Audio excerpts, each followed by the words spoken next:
I've always loved dogs. They're loyal, loving, and always there for you. But there's one dog in particular that I'll never forget. His name was Max, and he was a mad dog. Max belonged to my neighbor, Mr. Johnson. He was a big, black German shepherd with piercing yellow eyes. Mr. Johnson was a mean man, and he treated Max terribly. He would chain him up in the backyard all day and beat him if he barked too much.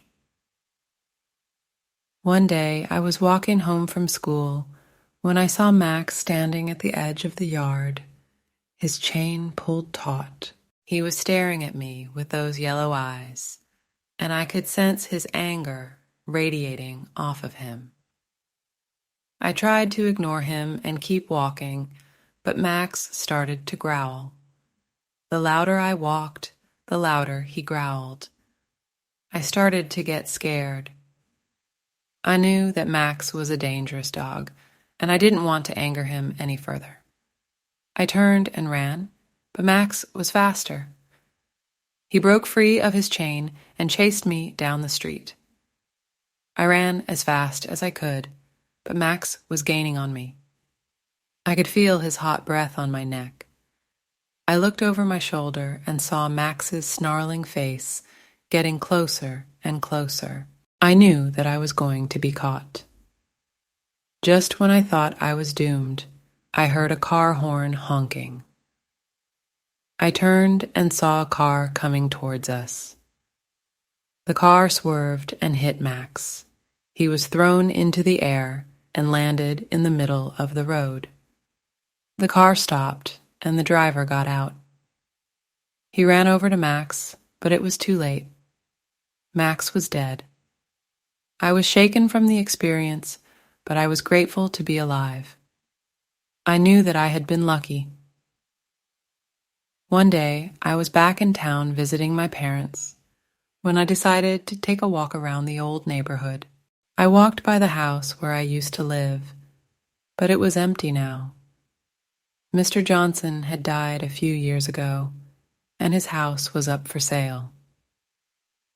I stopped and looked at the empty house. I could still feel Max's presence there. I knew that his ghost was still haunting the property.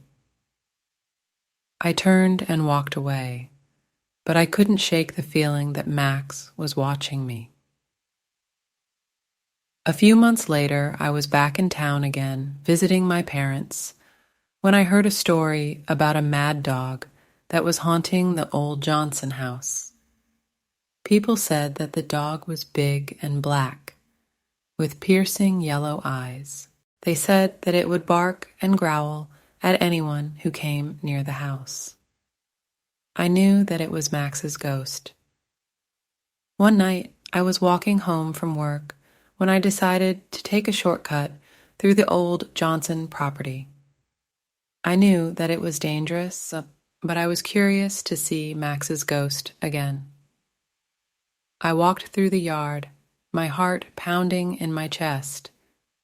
I could hear Max barking and growling in the distance. I got closer to the house, and I saw Max standing in the doorway. He was bigger and more menacing than I remembered him. Max stared at me with his yellow eyes, and I could feel his anger radiating off of him. I knew that I should turn and run, but I couldn't. I was frozen in place. Max growled and started to walk towards me. His eyes were locked on mine. I closed my eyes and waited for the end, but the end never came. I opened my eyes, and Max was gone. I didn't know what to think. Maybe Max had spared my life out of pity, or maybe he had simply grown bored of me. I turned and ran away from the house, and I never looked back. I don't know if Max's ghost is still haunting the old Johnson property, but I'm not willing to find out. Next story. I was a drunk man. I had been on a bender for days. I had lost my job, my wife, and my home. All I had left was my bottle of whiskey. I was walking down the street one night when I saw a dog. It was a big, black dog with piercing yellow eyes. The dog stared at me for a long time. Then it started to growl. I backed away from the dog, but it followed me. I started to run, but the dog was faster. The dog chased me down the street. I could feel its hot breath on my neck. I knew that I was going to be caught. I turned around to face the dog. The dog opened its mouth and snarled. I raised my arms to protect myself, but the dog didn't attack. It just stared at me with its yellow eyes. Then the dog turned and disappeared. I stood there for a long time, trying to catch my breath. I didn't know what to think. I had never seen a dog like that before. It was as if it was from another world. I started to walk again. I didn't want to think about the dog any longer. But the dog was still in my mind. I could still feel its eyes on me. I turned a corner and saw a bar. I went inside and ordered a drink. I sat at the bar and downed my drink. I ordered another drink. I kept drinking until I was numb. I didn't want to think about the dog anymore. But the dog was still in my mind. I could still feel its eyes on me. I left the bar and started to walk home. I was drunk, but I was determined to get home. I turned a corner and saw the dog again. It was sitting in the middle of the street. The dog stared at me with its yellow eyes. I stopped walking. I knew that I was going to be caught. I turned around to run, but the dog was faster. It blocked my path. I was trapped. The dog opened its mouth and snarled. I raised my arms to protect myself. But the dog didn't attack. It just stared at me with its yellow eyes. I looked into the dog's eyes and saw my own reflection.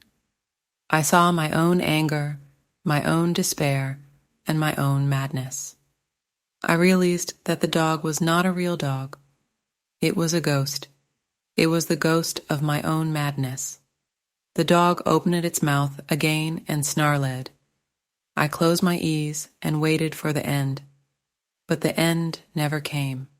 I opened my eyes and the dog was gone. I stood there for a long time, trying to catch my breath. I didn't know what to think. I had faced my own madness, and I had survived. I turned and walked home. I knew that I would never be the same again. The next day, I woke up sober. I had not had a drink in over 24 hours. I went to the bar where I had been drinking the night before. I wanted to talk to the bartender about the dog, but the bartender didn't know what I was talking about. He said that he had never seen a dog like that before. I went to the police station and reported the dog. But the police didn't believe me. They said that I was probably drunk or hallucinating. I knew that no one would believe me. But I knew what I had seen. I had faced the ghost of my own madness, and I had survived. I went home and started to rebuild my life. I got a new job and a new apartment. I started to go to therapy to deal with my alcoholism and my mental health issues. It wasn't easy, but I eventually got my life back on track. I never saw the dog again, but I know that it's out there, somewhere. And I know that if I ever slip back into my old ways, it will be waiting for me. But I'm not afraid of the dog anymore. I know that I can face it if I have to. Next story. As a single mother, I had to work hard to make ends meet. I worked 2 jobs and barely had time for myself. But I was determined to give my son, Billy, the best life possible. One day, after I picked Billy up from school, I took him to the park to play. We were having a great time when Billy suddenly stopped playing and started staring into space. "What's wrong, honey?" I asked. "Mommy," Billy said, "there's a dog watching me." I looked around the park, but I didn't see any dogs. "Are you sure?" I asked. Billy nodded. "Yes, Mommy. It's a big black dog with yellow eyes." I started to feel uneasy. I had heard stories about a mad dog that haunted the park, but I didn't believe them. "It's okay, honey," I said. "It's just your imagination." "No, Mommy," Billy said. "It's real." I tried to convince Billy that there was no dog, but he wouldn't listen. He kept saying that the dog was watching him. Finally, I decided to take Billy home. We walked out of the park and down the street.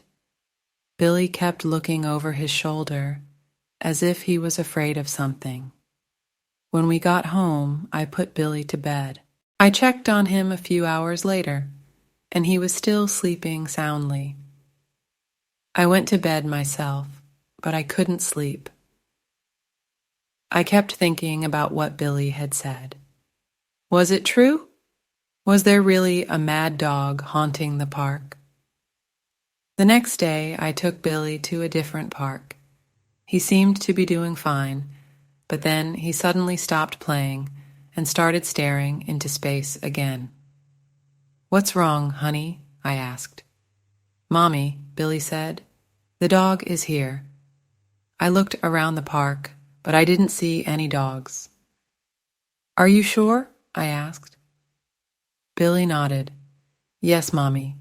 It's the same dog." I started to feel scared. I didn't know what to do. "Mommy," Billy said, "I'm scared." I hugged Billy close to me.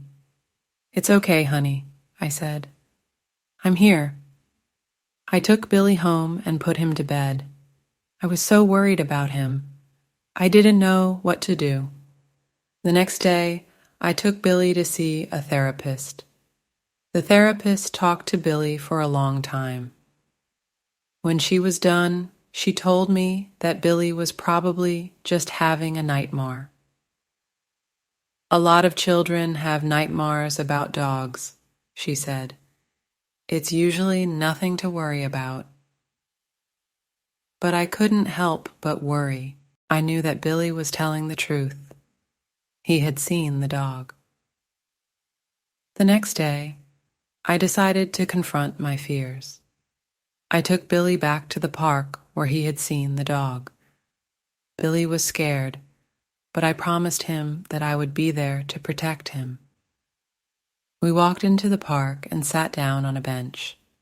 Billy was looking over his shoulder as if he was afraid of something. "Mommy," Billy said, "the dog is here." I looked around and I saw it. It was a big, black dog with yellow eyes. The dog was staring at us from across the park. I stood up in front of Billy and spread my arms wide. "Go away," I shouted. "Leave my son alone." The dog just stared at us. It didn't move. I took a step towards the dog. I said, "Go away." The dog growled. I took another step towards the dog. "Leave my son alone." The dog lunged at me. I closed my eyes and waited for the end. But the end never came. I opened my eyes, and the dog was gone. I turned to Billy, and he was smiling. "The dog is gone, Mommy," he said. I hugged Billy close to me. I was so relieved. I never saw the dog again. But I knew that it was out there somewhere, and I knew that if it ever came back, I would be there to protect my son. I realized that I didn't need to be afraid anymore. I was a mother, and I would do whatever it took to protect my child.